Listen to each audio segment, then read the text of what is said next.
नमस्ते यार। इस चैनल पर ना मैं वीडियोस नहीं डाल पाती हूँ, तो मैंने अब ये सोचा है कि शॉर्ट्स और अपनी जो स्पिरिचुअल लाइफ है ना उससे जुड़े हुए वीडियोस मैं आप लोगों के साथ में शेयर करूँ।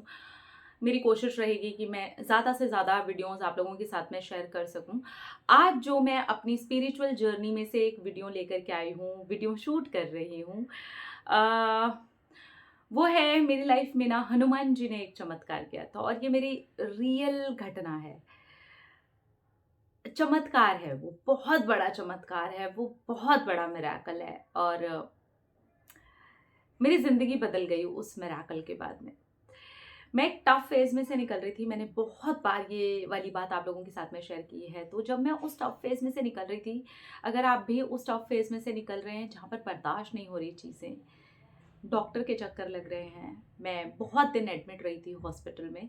उसके बाद काफ़ी टाइम तक मेरा इलाज चलता रहा, डिप्रेशन का इलाज चल रहा था मेरा, मुझे बहुत एंग्ज़ायटी होती थी, पैनिक अटैक्स आते थे, मेरी तबीयत बहुत ज़्यादा ख़राब थी और मुझे सिर्फ़ और सिर्फ़ ट्रीटमेंट्स पर ट्रीटमेंट्स, थेरेपीज़ पर थेरेपीज़, बस इसका ही उम, सिलसिला चालू था और कुछ नहीं था मेरी लाइफ़ में, सिवाय इसके हॉस्पिटल्स के, थेरेपीज़ के, ट्रीटमेंट्स के। इसके अलावा कुछ भी नहीं था। ये सब करते-करते करीब अंदाज़े से बता रही हूँ आपको 9-10 महीने निकले होंगे। 9-10 महीने का टाइम, एक-एक पल ऐसा लगता है जैसे 1-1 साल, 2-2 साल निकल रहे हैं, वैसा ही निकल रहा था। लग रहा था पता नहीं यार, ये 9-10 महीने 9-10 साल हो गए हैं कि क्या हो गया है, पता नहीं। ये टाइम कभी ख़त्म होगा भी कि नहीं होगा, क्योंकि डॉक्टर्स ने कह दिया था कि आपको बहुत टाइम लगने वाला है। मेरे पेरेंट्स को भी बोल दिया था कि इनको बहुत टाइम लगने वाला है। इसके बाद मुझे याद है, मैं बस से आ रही थी। दवाइयाँ लेकर के मैं बस से आ रही थी और ये बात दिल्ली की है। तब मैं अपने मम्मी-पापा के साथ रहने के लिए चली गई थी, क्योंकि बहुत टफ़ टाइम था। इतना गंदा टाइम था ना कि निकलते नहीं बन रहा था। आप समझ ही सकते हैं, अगर मुझे मेडिकली ट्रीटमेंट्स की ज़रूरत पड़ गई है तो बहुत ही टफ़ टाइम था। अ, मैं नहीं एक्सप्लेन करना चाहती कि कितना टफ़ था, बस आप समझिए कि एक्सट्रीम लेवल ही था मेरा। और इतनी यंग एज में ऐसा टाइम, मम्मी-पापा को भी देख कर के दुःख होता था। मैं एक बस में आ रही थी, वहाँ पर एक आंटी किसी दूसरी आंटी से मेरे पीछे वाली सीट पर बैठ कर के बातें कर रही थी। उन्होंने कहा कि 5 बार है ना बजरंग बाण पढ़ने के बाद ऐसा हो गया, पता है वो हुआ, कुछ कुछ बात कर रही थी बजरंग बाण 5 बार पढ़ने की बात, वो किसी और के बारे में बात कर रही थी और बोले कि बहुत अच्छा हो गया, उसके बाद में बहुत सही हो गया और सारी चीज़ें स्मूथ हो गई। ऐसा कुछ समथिंग 5 बार बजरंग बाण वाली बात थी ना, वो एकदम से मेरे माइंड में ऐसे गई ना, मुझे लगा कि शायद मुझे ये करना है। अब मैं यहाँ से अपने घर पहुँची हूँ। मेरे घर में एक रूम था जो प्रॉपर मंदिर बना हुआ था, छोटा-सा रूम था, उसके अंदर रूम में मंदिर बना हुआ था पूरा, और कुछ नहीं था उस रूम में।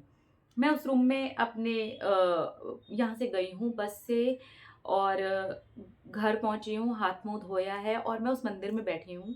मैं अपने घर की वो किताबें निकालने लगी, वो बुक्स निकालने लगी जहाँ पे मुझे बजरंग बाण मिल जाए। बजरंग बाण मुझे मिल गया।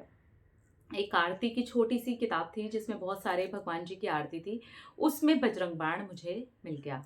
क्योंकि हनुमान चालीसा तो मैं पढ़ती थी, लेकिन मुझे बजरंग बाण पता नहीं था कि इसके अंदर होगा कि नहीं होगा। लाइफ में फर्स्ट टाइम मैंने 5 बार लगातार बजरंग बाण पढ़ा।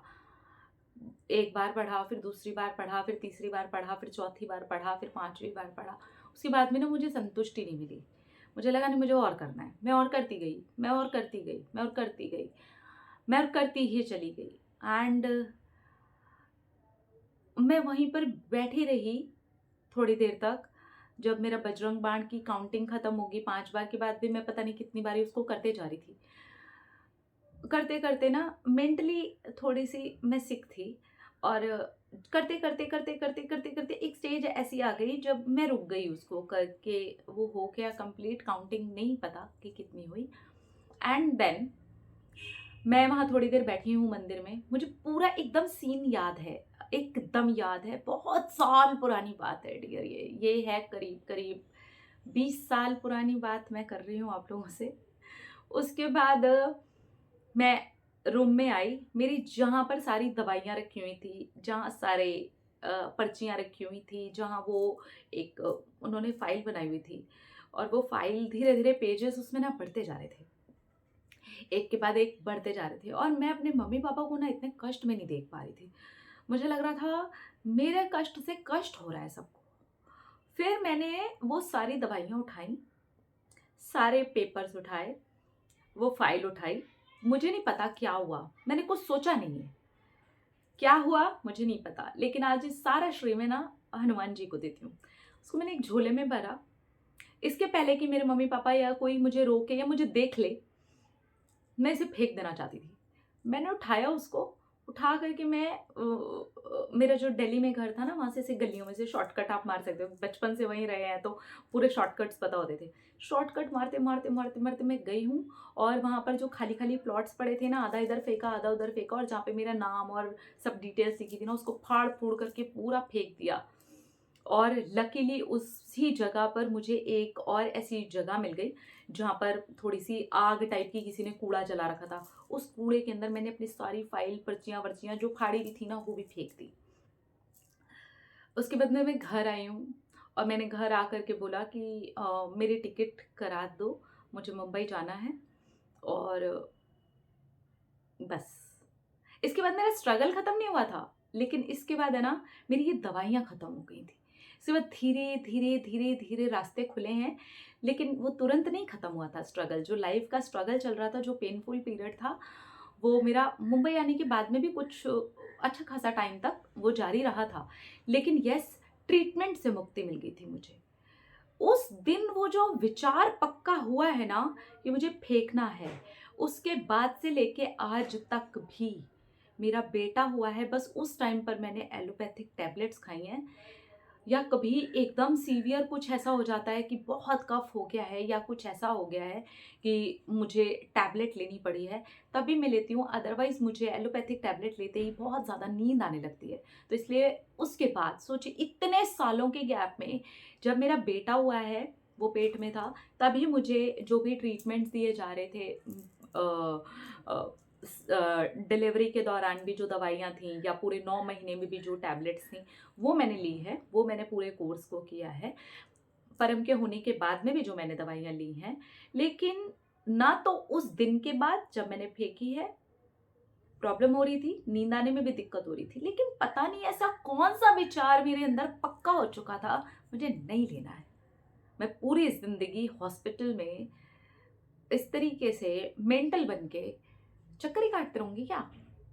ये विचार विचार नहीं था, मुझे नहीं पता वो कौन-सी चीज़ थी जो मुझ पे इतनी हावी हो गई थी और उसने वो करवा दिया। मेरे घरवालों ने मुझे बहुत समझाया, बहुत कुछ हुआ। घरवालों को मैंने आके बोला कि मैं बहुत स्ट्रॉन्ग हूँ, आप लोग टेंशन मत लो। बस मेरा किसी भी तरीके से इधर से अरेंजमेंट करिए। हाँ, उसके बाद की अलग बात है कि स्ट्रगल रहा, वो भी धीरे-धीरे गया। मैं सारी कहानियाँ आप लोगों के साथ में शेयर करूँगी। ऐसे ही पार्ट्स बना-बना करके शेयर करूँगी। बड़ा दिल था शेयर करने का, इसलिए मैंने आप लोगों के साथ में शेयर किया। तो अगर आप भी किसी टफ दौर से गुज़र रहे हैं और लग रहा है कि नहीं निकल पा रहे, एक बार इसे ट्राई करके देखिए। अगर इसने मेरे लिए ऐसे काम किया है, तो आपके लिए भी ये काम कर जाएगा। शक्तियाँ होती हैं, मैजिक होते हैं, चमत्कार होते हैं। ऐसा ही हुआ था। तो क्या लगता है आपको? मुझे इस तरीके के वीडियोज़, इस तरीके की चीज़ें, इस तरीके की जर्नी अपनी आप लोगों के साथ में शेयर करनी चाहिए? लगता है आपको? प्लीज़ मुझे ज़रूर बताइएगा, मुझे सुन कर के अच्छा लगेगा। बीच-बीच में मैं इस चैनल पे शॉर्ट्स डालती रहूँगी। लेकिन ये जर्नी मेरे लिए बड़ी प्रीशियस है, हर किसी के लिए होती है।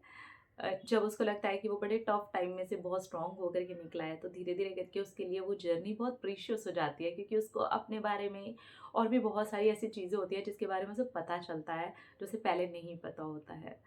सो बस इतना ही शेयर करना था। Thank you, thank you, thank you, thank you. I love you.